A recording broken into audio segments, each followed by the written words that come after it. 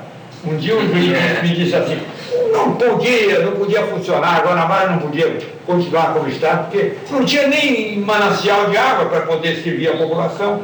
Eu falei, você está enganado, a água é serviço federal, para usar a água precisa pedir licença ao Serviço Nacional de Água e Ministério da Agricultura.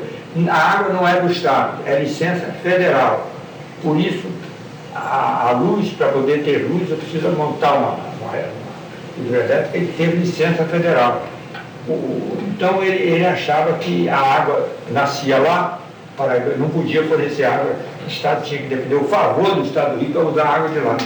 Isso é muito tacanho, né? E então, isso não impedia de estados como Hamburgo, Bremen, são cidades-estados menores que a Guanabara, que vivem independentes, entende?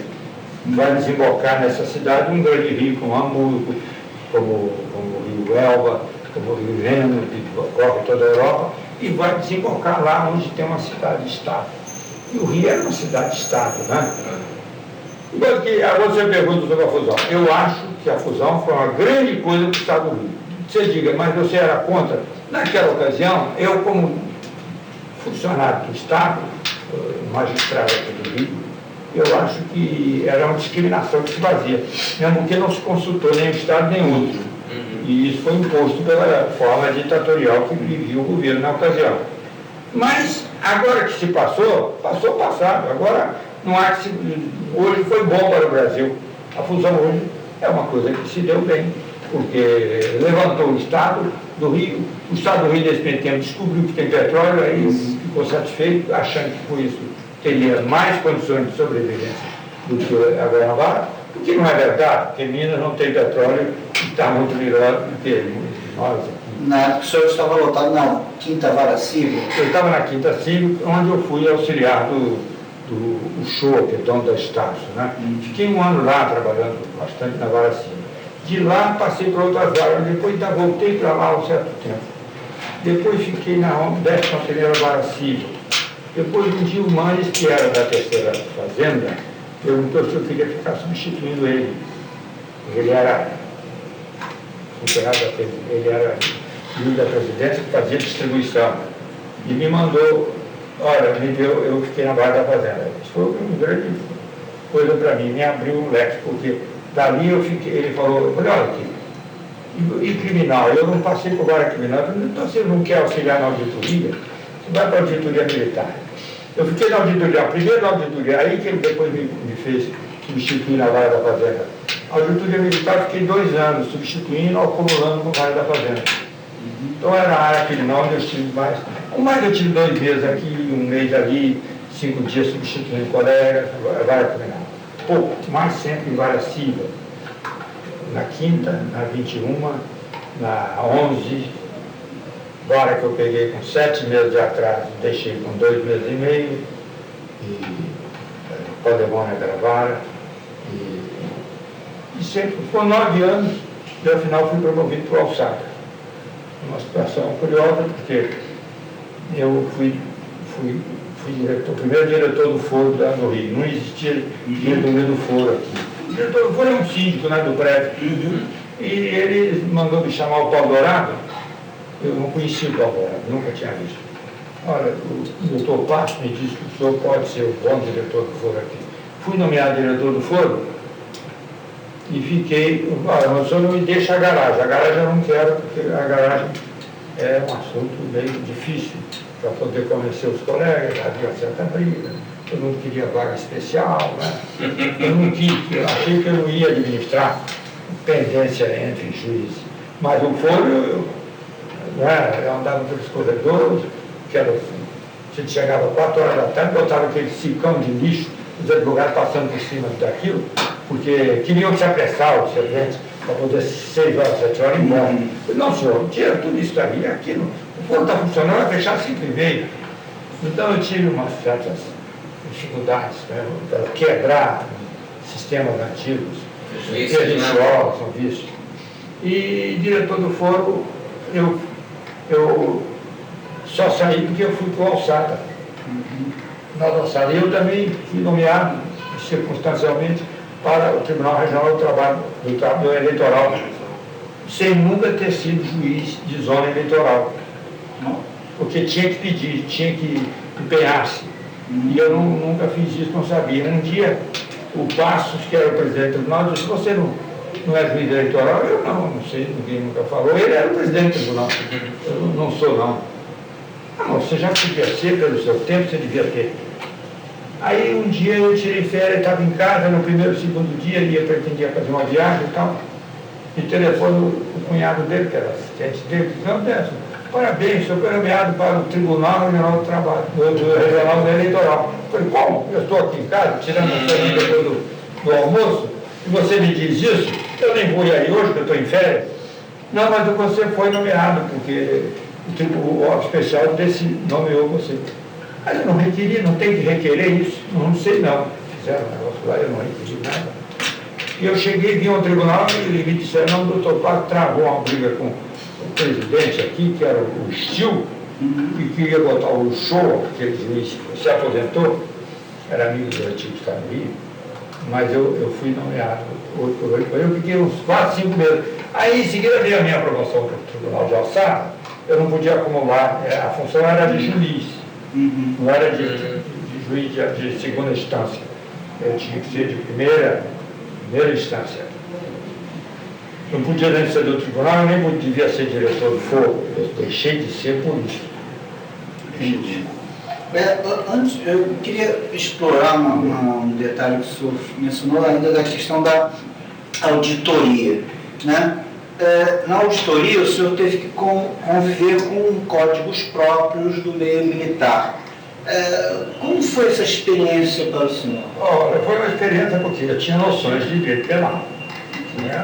Não tinha vivência grande, tinha noções. Chega lá, o que existe diferente lá é um código de organização judiciária militar, que era federal, que vigorava para o Estado também. Quando ela foi instituída, ela foi aplica-se à auditoria o Código de Organização Judiciária Militar Federal. Então, a organização judiciária não tinha preocupação, porque não me ensinava a dar sentença, né? A praxe era o juiz lavrava a sentença, os 4 membros do conselho de sentença assinavam. O juiz era o relator.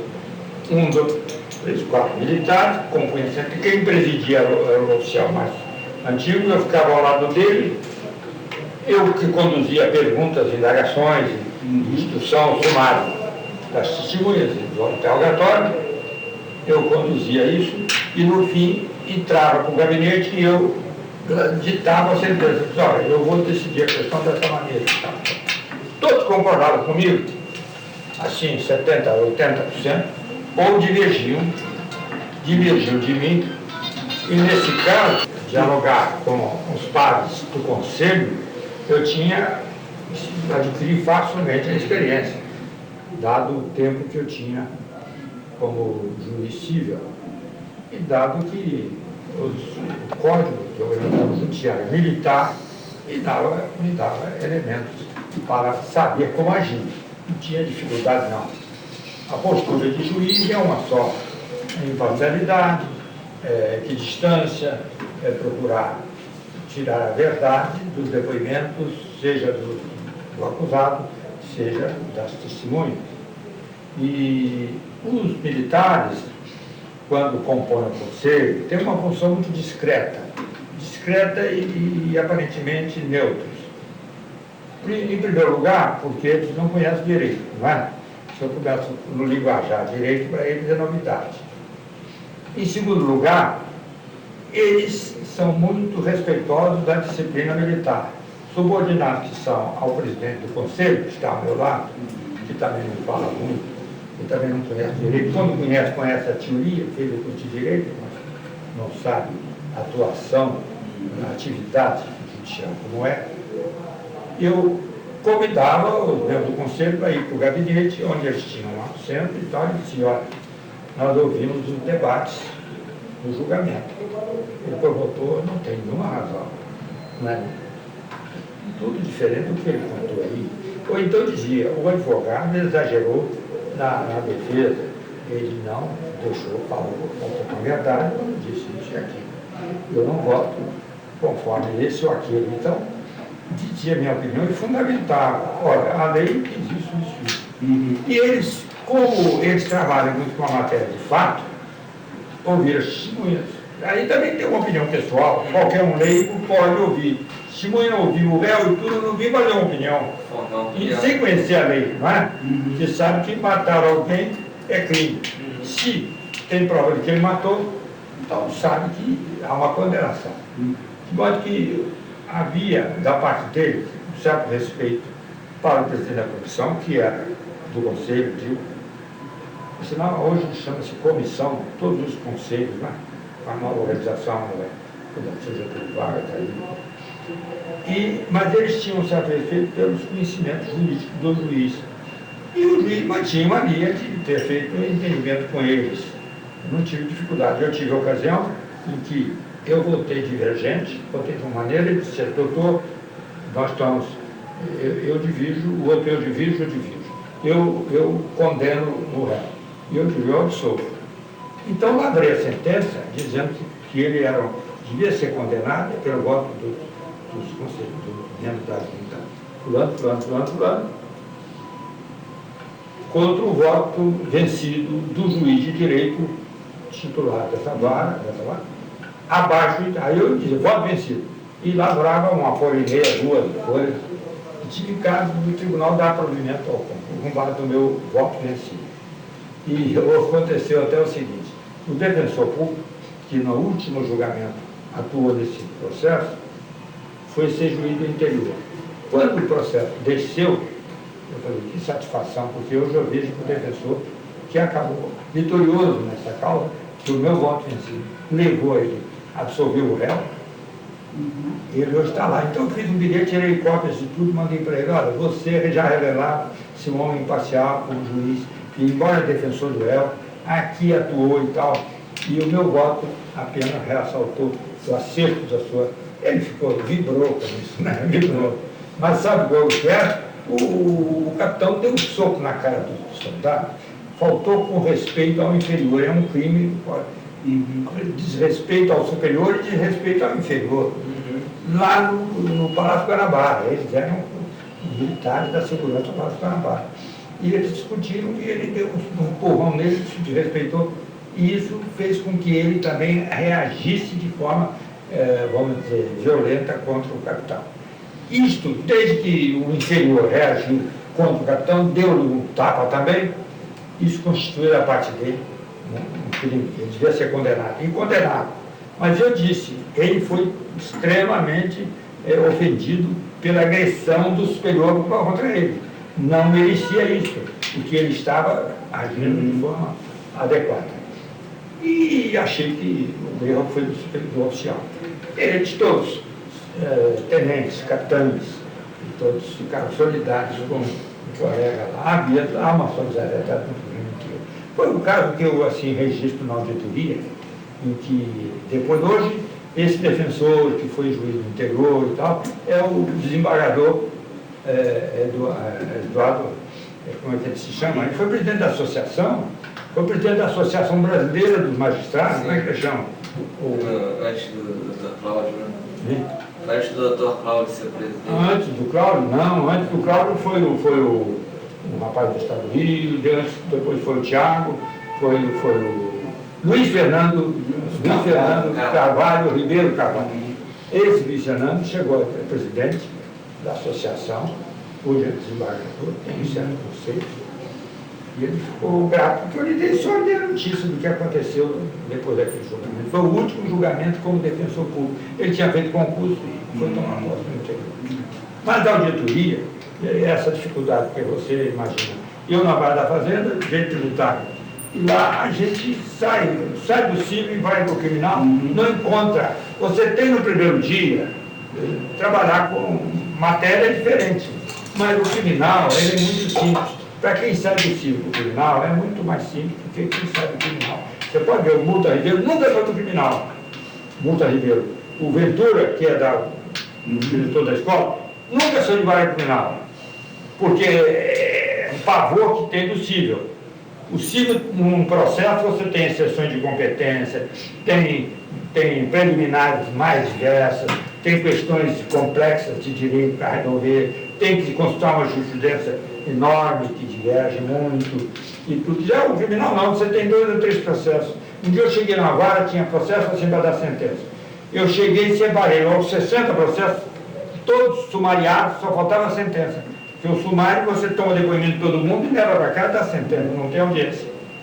E o juiz não dava sentença. É tudo o 157, é o assalto, é o roubo, né? Tem o 155 que é o furto. O furto é sem violência, o assalto é com violência. Então, eu peguei, e eu quando fazia um sumário, eu já dava tudo na cabeça, eu podia editar a sentença na hora. É igual família também é disquite. Eu ouvia testemunho, eu ouvia o marido e a mulher, eu estou em condições de decidir a questão.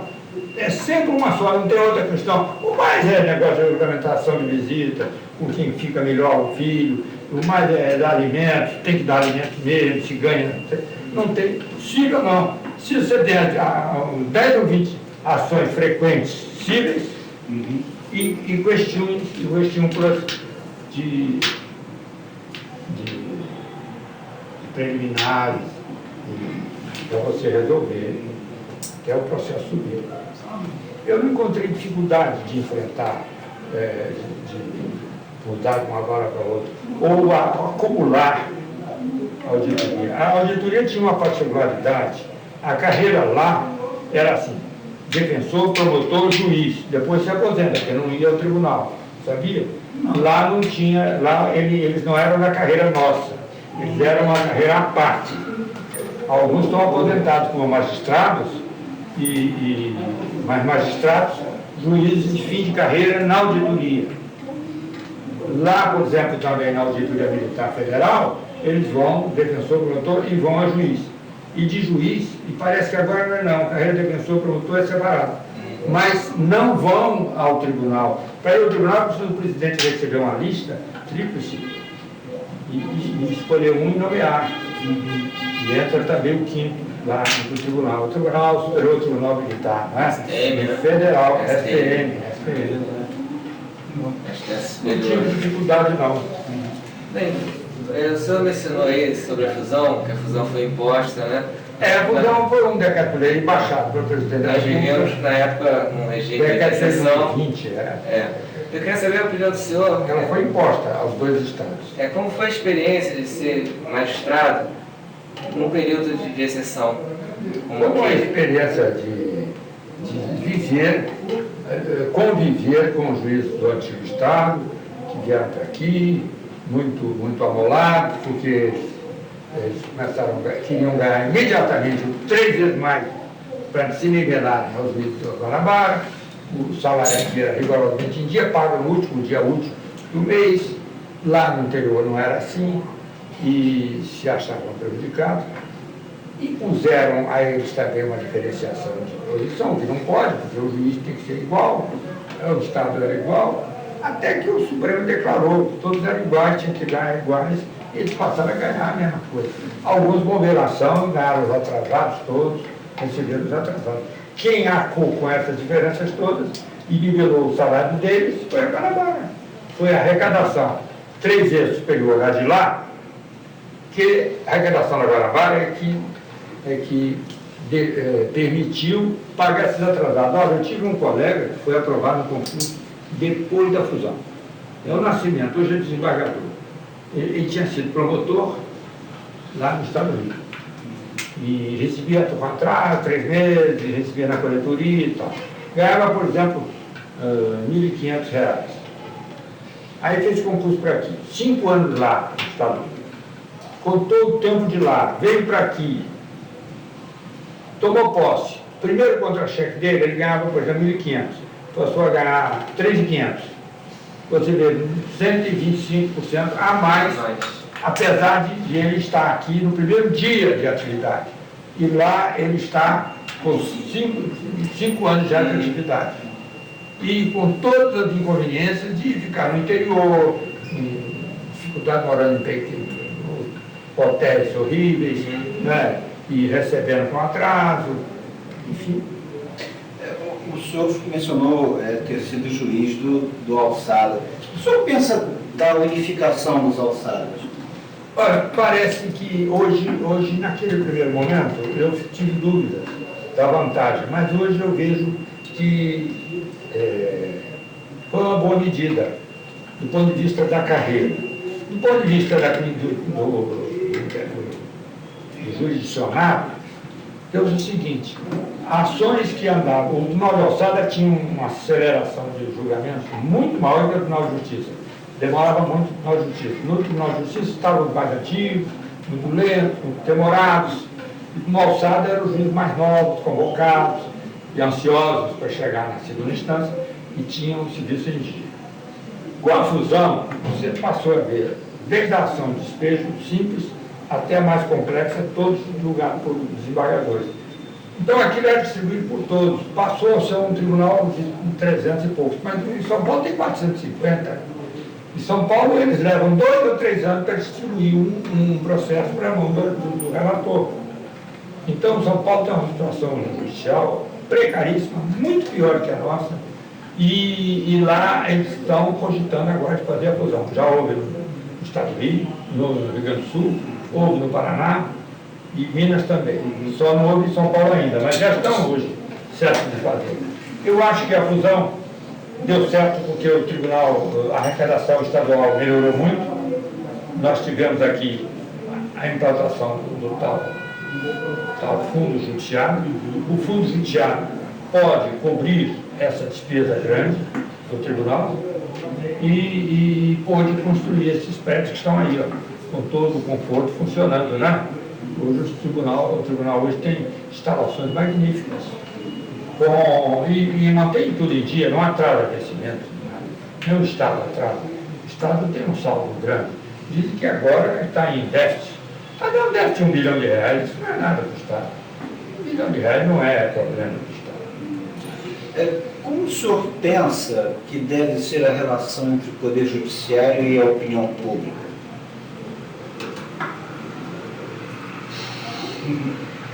Tá. Eu acho que o Judiciário tem que manter-se como poder dentro das suas funções. O Judiciário deve funcionar dentro da função de dar a quem tem direito aquilo que é seu. Quem não tem direito, negar o que ele pretende.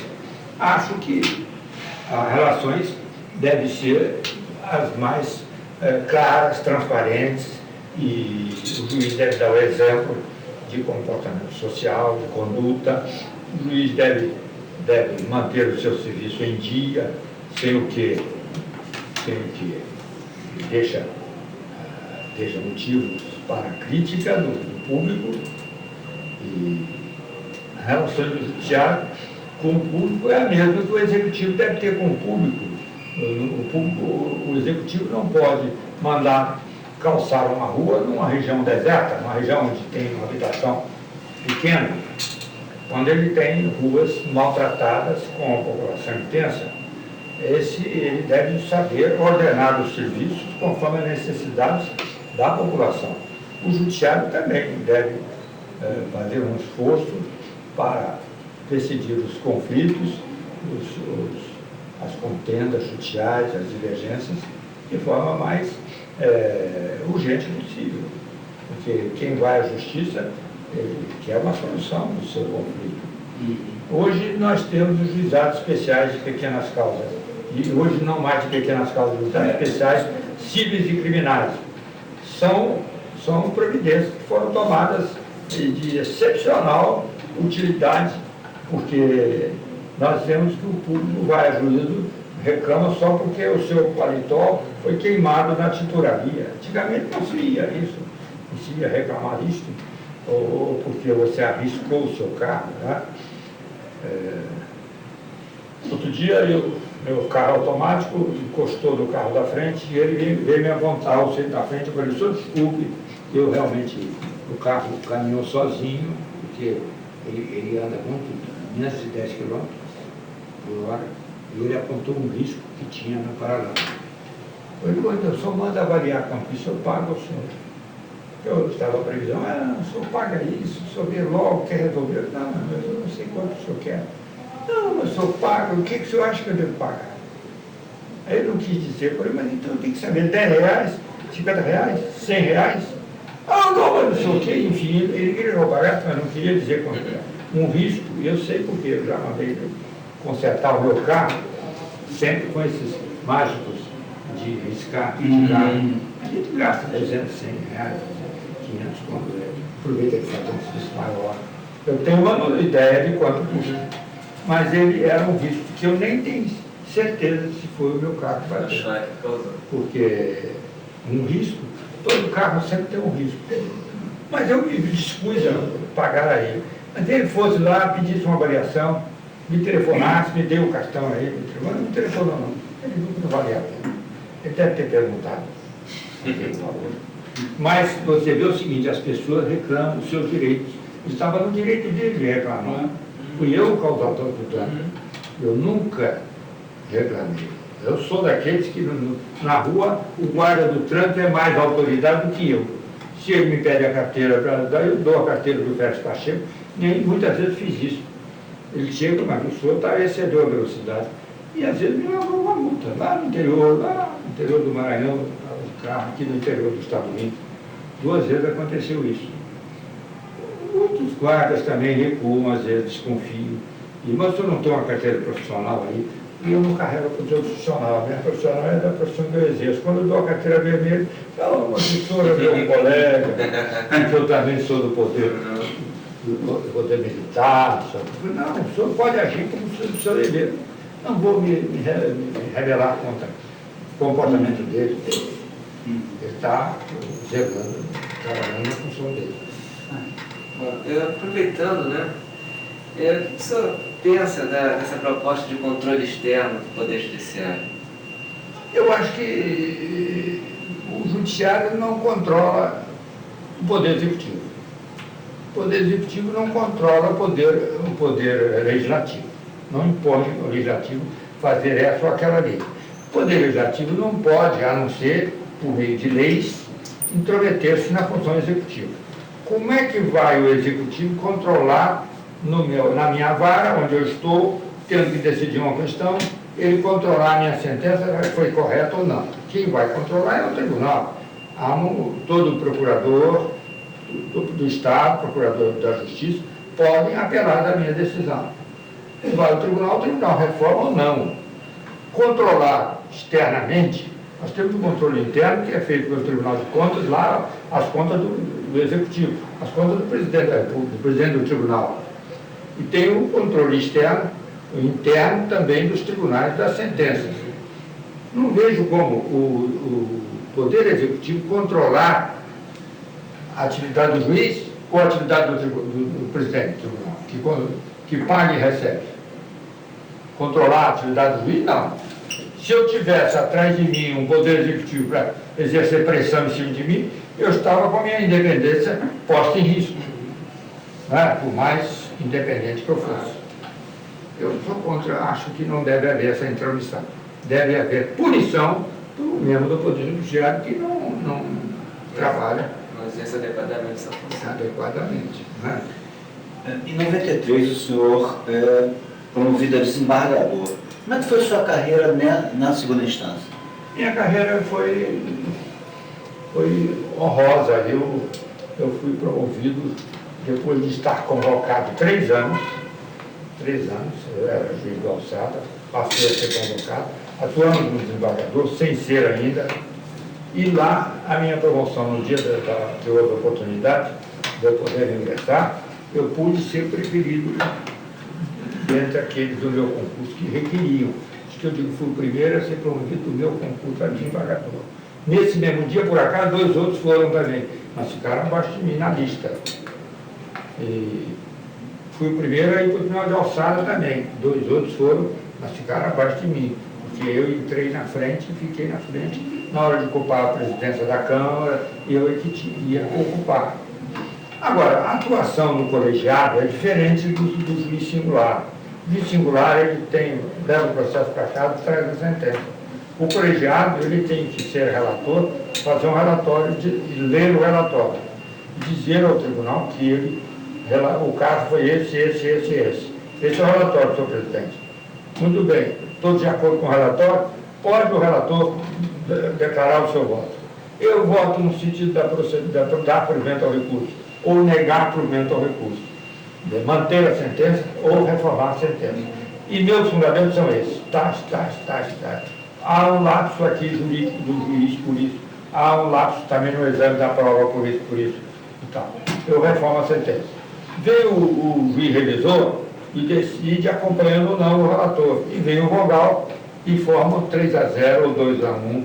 É um julgamento diferente do julgamento do juiz singular. Eu me adaptei facilmente a isso. Primeiro, na auditoria eu tinha um sistema colegiado, né?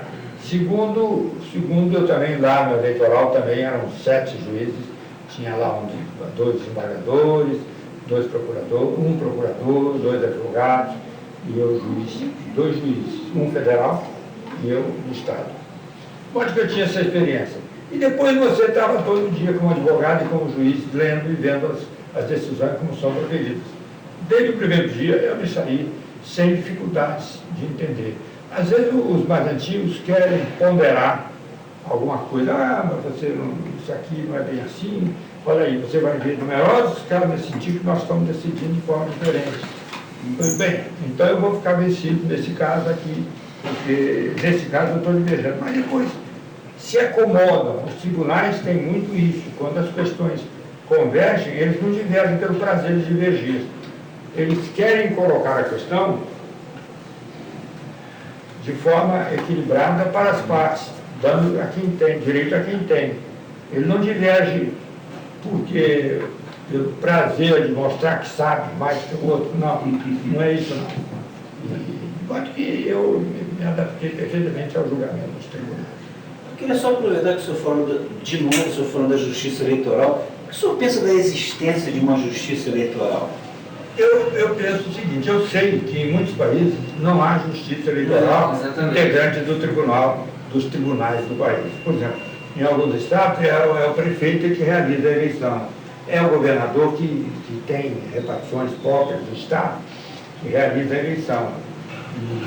Como também quem faz o casamento é o prefeito da cidade, alguém nomeado pelo prefeito para fazer casamento. Aqui é juiz de direito, é juiz de paz e tal.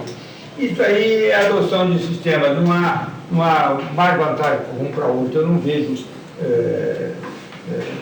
Eu acho o seguinte: o judiciário tem a obrigação da imparcialidade, não é? Ele tem o dever de ser equidistante das partes. Se ele é assim no julgamento comum, quanto mais dos especiais, eleitoral, trabalhista, militar, ele tem que ser também equidistante das partes. As partes são procuradorias e réus.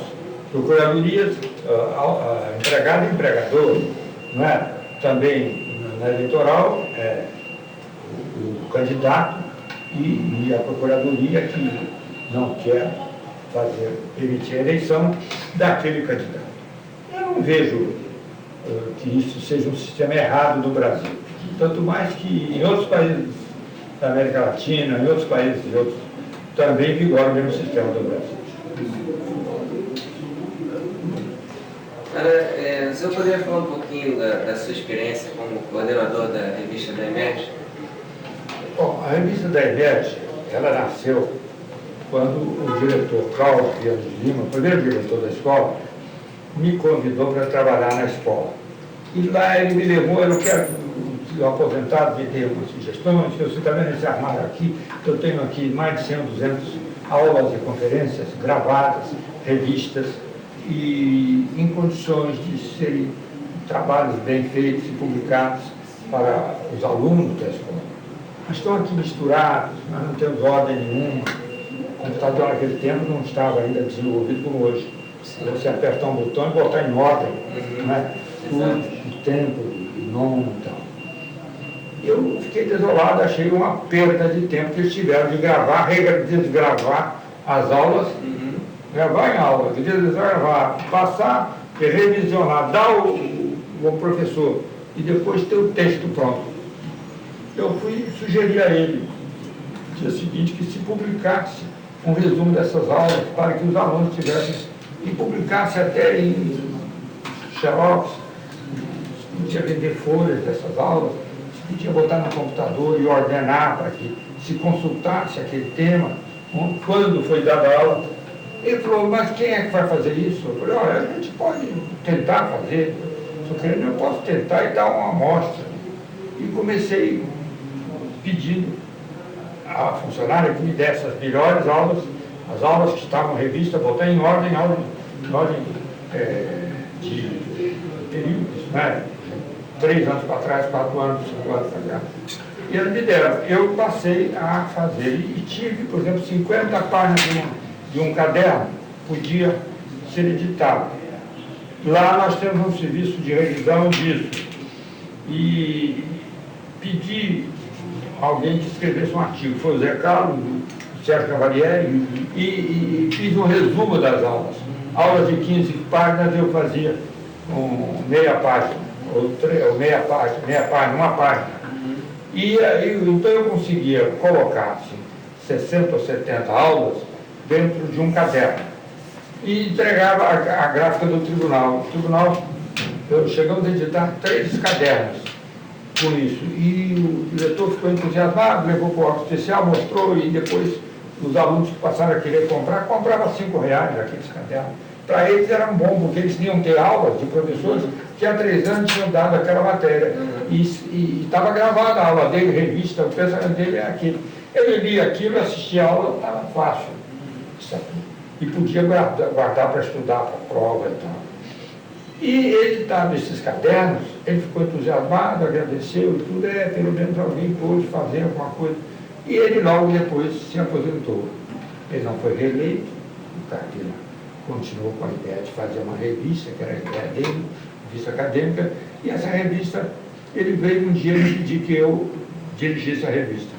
Fonseca Passos foi o primeiro a pedir. Mas Fonseca Passos, meu amigo, me disse, não tem tempo mais, já estou cheio de coisa.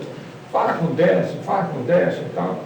E o Carteira um dia me achou no corredor e disse, Décio, você não quer? Você está sendo indicado para dirigir a revista. Quem indicou? O Passos disse que você tem condição. Claro, você está no órgão especial, me ajuda a arranjar esses artigos. Porque eu aí consigo fazer, reunir, fazer o índice, fazer e tal. E talvez fazer uma revista de umas 300 páginas, uns 20 artigos. E ele aí me autorizou e disse, como é que vamos fazer? Vamos ver um banco aí que financia. Eu fui ao Banco do Brasil, consegui, o procurador-geral lá era consultor, eu tinha ido a Cabo Frio, fiz uma palestra do câmbio. Meu assunto no Banco do Brasil foi sempre câmbio, peça de câmbio. Eu fui a Búzios, eles se reúnem de vez em quando e põem lá algumas pessoas para expor matéria. Advogados novos, que são escriturados, que ascendem como no meu tempo, né? Nós éramos mais antigos, eles são hoje novos. Eles nunca viram falar, né? E a legislação sobre o câmbio é fechada, pouca gente sabe. Então, eu pedi a ele, e ele falou, não, eu falo com o superintendente, ele vai dizer, isso custa quanto? Eu falei, olha aqui, o orçamento é R$8.000, 2.500 exemplares da revista. Mas isso é muito barato, não custa nada, vamos. E depois ele falou, olha, menos do que isso a nossa revista faz. A nossa gráfica, o banco tem uma gráfica muito boa. Durante 8 anos, a gráfica do Banco do Brasil fez de graça essa revista. Eu estou agora, estamos fazendo, agora em dezembro, fazemos 10 anos, são 40 números, os 40 estão ali sendo editorados, já estou com o índice deles, falta apenas esperar o do Zé Carlos, que eu quero colocar o Zé Carlos como primeiro que ele esteve nos primeiros cadernos, sempre conosco, e o Sérgio Cavalieri foi o que mais, o Roldão, lembra do Roldão? Sim. Foi um grande civilista, até que ele morreu, ele escreveu muito na revista. E o fato é que eu estou com 40 números, e parece que nesses 10 anos eu considero uma vitória. O Sérgio disse ao Ventura, que não me conhecia muito, só seguro o teste para continuar fazendo a revista, então a gente está claro. Ele falou, mas você também pode, quando eu conheço o teste, era possível. Eu falei, Décio, olha, eu tenho que te pedir para você continuar, porque o Sérgio me disse. Aí eu falei, não, é vontade dele, não é? Mas o fato é que, de fato, a revista tem saído em dia, no prazo, nós estamos com as duas, desses 2 trimestres agora, uma vai para a gráfica, daqui a um mês está pronta, então dentro do trimestre. E a de dezembro, de outubro, novembro, dezembro, está preparando, está sendo editorado, para chegar no dia 1º de dezembro, está aqui, vai fazer um lançamentozinho, que é uma ideia, né? Isso o Ventura soube disso e resolveu fazer. Então a revista surgiu com base nesses cadernos, desse armário, me deixou desolado de ver um trabalho perdido, que há 10 anos o Viano Cláudio foi um grande idealizador dessa escola e foi uma pessoa que tinha meio difícil, um homem difícil como juiz. Eu mesmo como advogado experimentei, mas ele era um homem correto, direito, trabalhador, se entendia. E depois ele me procurou e tal, e disse que queria que ajudasse. O Passo falou com ele e tal.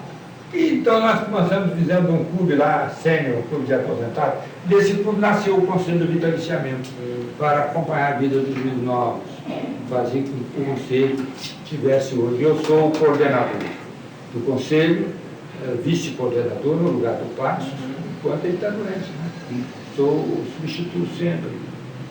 Aí a gente queria aproveitar esse gancho para colocar para o senhor que o senhor hoje, membro do Conselho de Vitaliciamento, presidente em exercício, vamos chamar assim, e a magistratura fluminense tem um número cada vez maior de jovens. Como é que o senhor, como membro do Conselho de Vitaliciamento, está lidando com esses jovens juízes? Como é que o senhor vê a presença quase majoritária de jovens hoje? Mas isso é a consequência no mundo todo. O mundo todo, a juvenilidade e a feminilidade, isso aconteceu. Porque a mulher tem o apoio do marido e dos pais para continuar estudando depois de 21 anos, 22, 3 anos, se formasse. Em 25 anos ela está habilitada a fazer o concurso, 26 anos. Assim também os rapazes que têm pais abonados, são inteligentes, eu conheço um, imediatamente fez concurso da Procuradoria, um grande procurador, assessor do governador, assessor do procurador do município. Nunca fez outra coisa, procurador do município, o pai não precisa trabalhar, você vai estudar e tal. Ele fez mestrado, fez doutorado, inteligentíssimo. Então, tendo o apoio do marido e da mulher, e o emprego se torna difícil, a moça não querendo ir trabalhar no comércio, na indústria, ou não tendo tino para montar o seu próprio negócio, ou se lançar um escritório de advocacia, chefiar um escritório de advocacia, também chefiar um escritório de engenharia. Então, quem fez direito, que é o mais fácil para ela, é teoria, estudar, aí ela vem para a escola, estudam ali, faz curso, e depois são aprovados em concurso. A mulher tem muita facilidade de ser aprovada. Você pode ver, ela chega, estuda, começa a chorar porque errou uma questão. Olha, o homem erra a questão, desculpe, eu não estou lembrado. Não causa simpatia nenhuma. A mulher, coitada, dói o coração, que dói na dor. Eu não quero dizer que isso é bondade de favorecer a mulher, não. Mas isso é natureza humana, não é?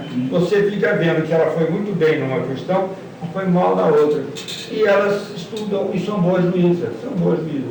Eu tive algumas de uma enorme experiência.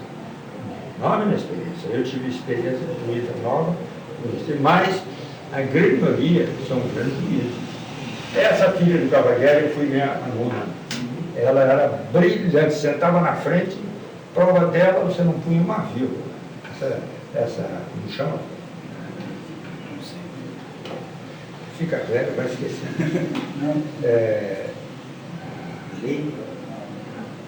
Tem a Vanessa, acho que é sobrinha.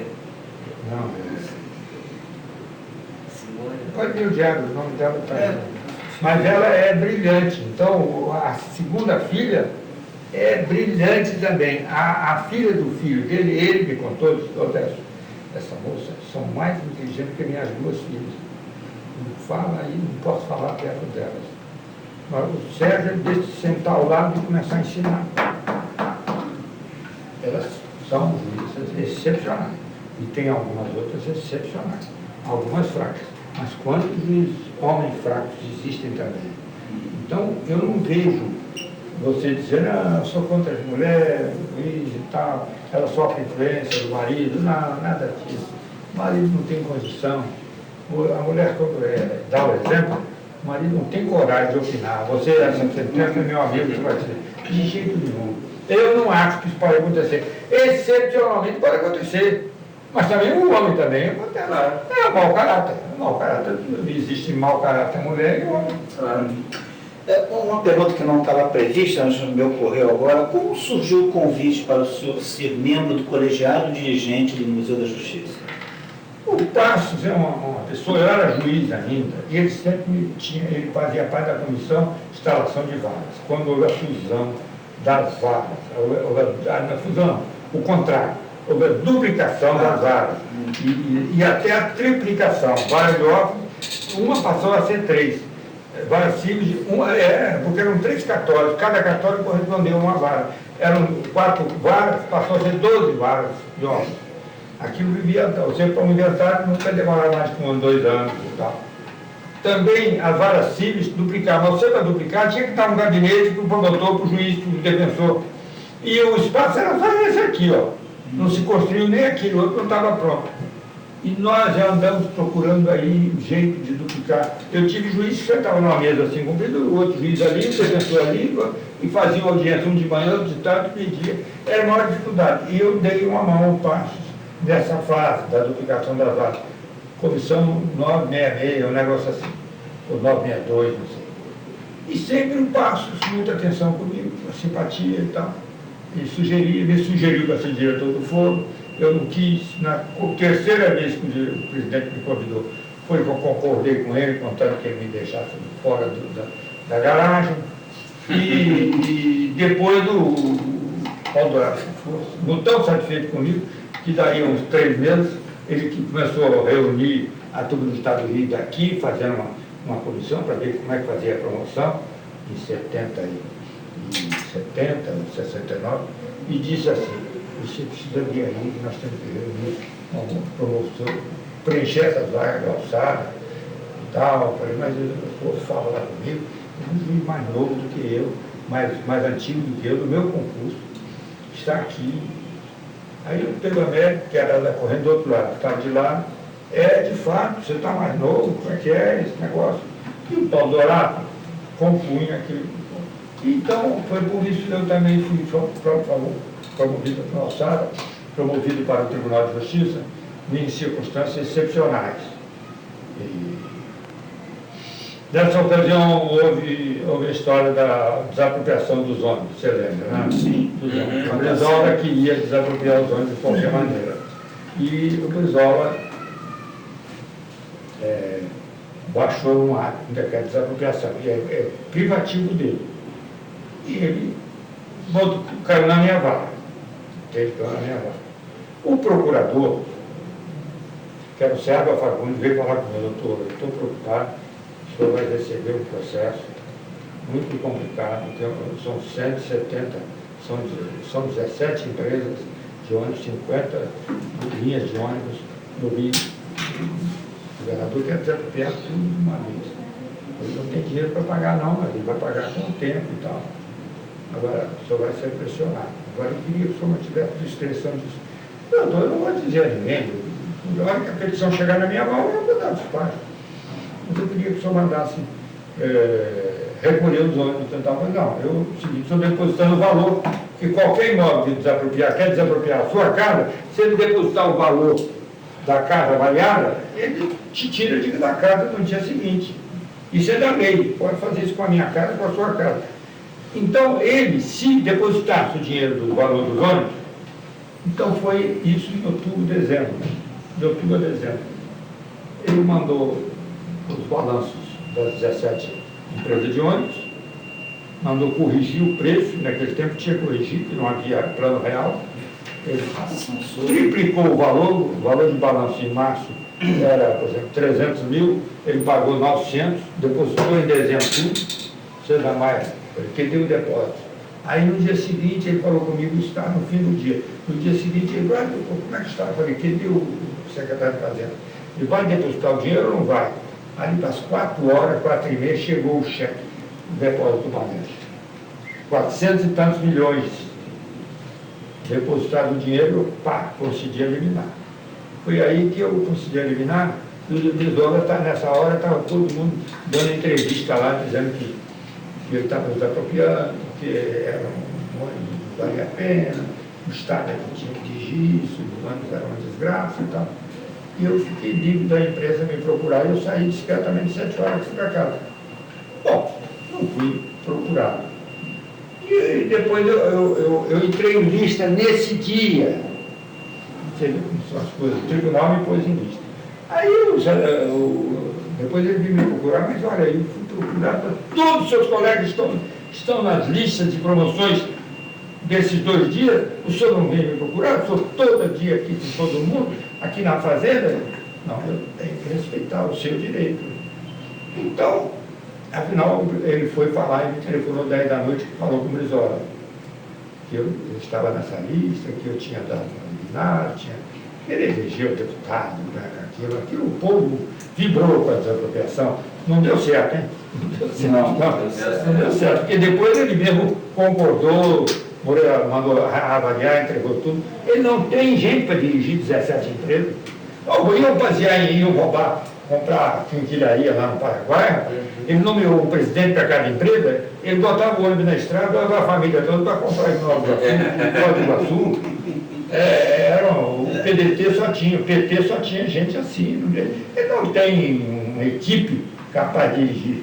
Bom, mas o fato é que ele, então, de Brizola, teria dito a ele, eu nunca tinha conversado com ele, olha, doutor, o senhor não precisa falar comigo, o senhor, com relação a essa lista, porque eu queria saber essa lista, se o senhor tem alguma predileção para promover. Eu falei, não, aqui é o seguinte, essa lista do doutor Décio, ele está certo, os outros eu vou pensar até o dia 31, foi no dia 26 de dezembro, dia 31 ele nomeou os 5 primeiros e eu fui o primeiro a ser nomeado. Quer dizer, passou a dizer que ele nomeou porque eu dei mas eu não fui a ele. Daí há 3 meses o Seaba chamou nós promovidos por merecimento para ir agradecer a ele. Olha, se você quer, um político gosta disso. Fomos lá, fiquei à distância, não dei bom dia a ele, conversou, ele contou a hora da grande e tal. Bem, eu entrei nesse negócio do ano, porque eu não queria deixar de falar, porque acharam alguns que eu fui promovido por isso, mas bem explicado, e fui isso. O Paulo Dourado é que me disse a ele, procure o doutor Décio, ele é meu diretor do foro, ele sabe, ele lá como é que você faz. Ele foi lá na distribuição, pá, conseguiu que hoje ninguém consegue, porque hoje é computador, né? E conseguiu que foi parar na minha vaga. Agora eu esperei até as 4h30 do dia seguinte. Precisava arranjar o dinheiro para depositar um dinheirão naquela ocasião. Doutor, a sua pergunta foi... Não, normalmente a gente... não, eu estava falando sobre o museu, mas o senhor já invadiu outra pergunta. Não, porque você... realmente, a última... Doutor Passos, eu disse a ele que eu devia ser... que eu devia trabalhar com ele aqui no museu. Ele já era... O doutor Passos era o presidente do Conselho do Museu.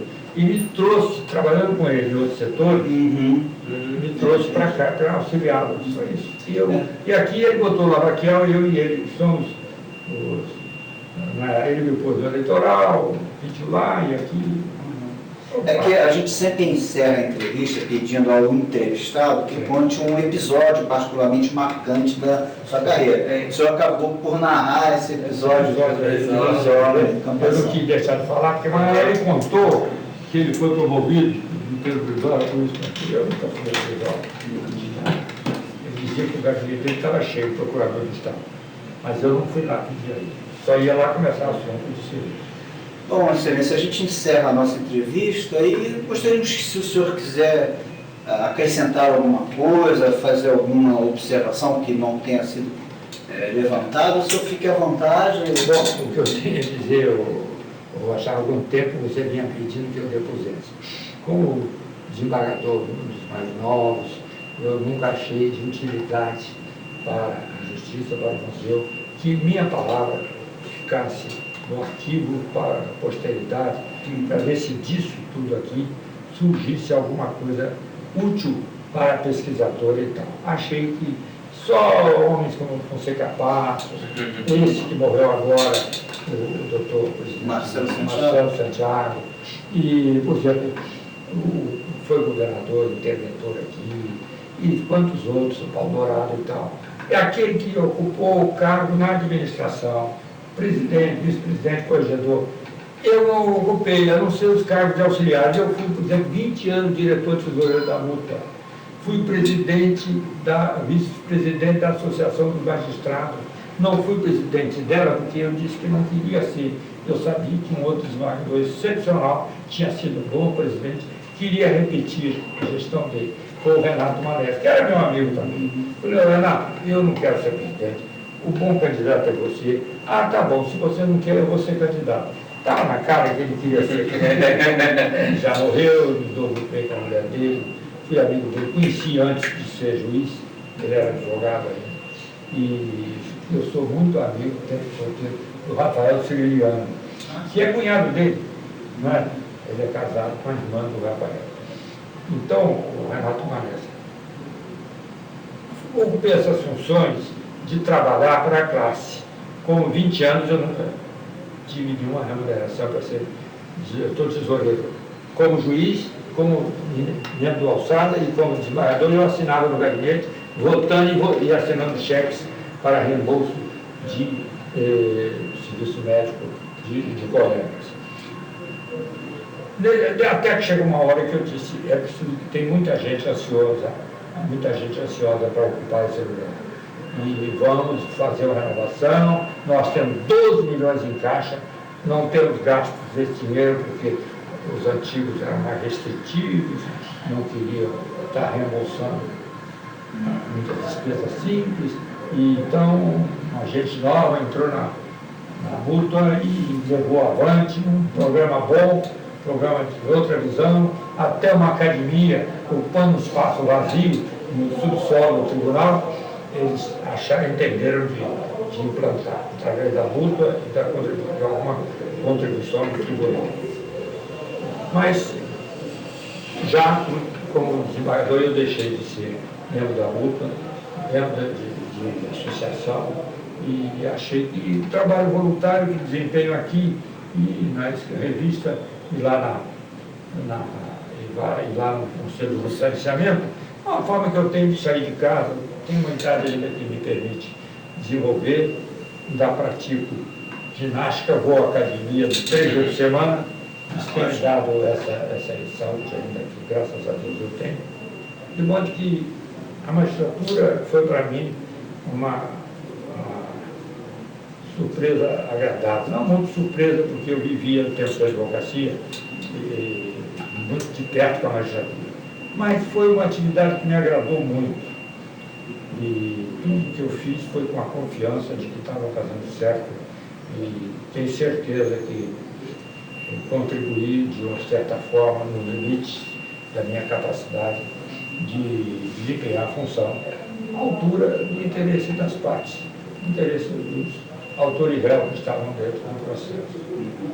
Isso é que eu tenho que dizer, de uma experiência excepcional e a família passou a ter uma assistência maior, pude estar com a família mais, pude viajar, ir de carro 3 vezes a Fortaleza, ir até Belém de carro levando os filhos pequenos, e viajar com quase todas as capitais de carro. Eu gosto de dirigir. Meu pai gostava de fazer isso também. Meu pai gostava de fazer essas viagens. Então, isso eu pude fazer graças a esse tempo já começava a funcionar do Banco do Brasil. Mas lá eu tinha menos tempo disponível, né? Porque eu tinha o escritório de advocacia. Né? Depois, como juiz, como desembargador, eu tive mais tempo. Muito obrigado, Excelência. De nada. E como de praxe, a gente sempre pergunta ao final das nossas entrevistas, porque como o senhor mesmo mencionou, né, essa entrevista com certeza vai ser consultada por pesquisadores, estudiosos do direito, da história da justiça do Rio de Janeiro, e a gente pergunta ao entrevistado se ele autoriza que o seu depoimento passe a fazer parte do acervo de memória do Museu da Justiça.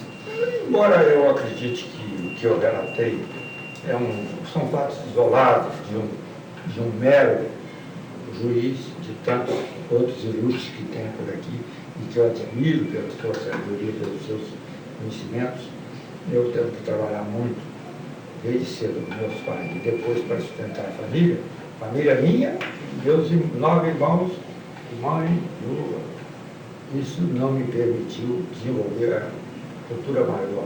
E por isso não transmiti aqui nada que pudesse ter tanta importância. Mas o que está aí, se o museu entender que pode ser útil aqui em pesquisar, eu não tenho a menor dúvida. Se tiver alguma utilidade, é dentro do espírito de trabalho voluntário que eu sempre tive.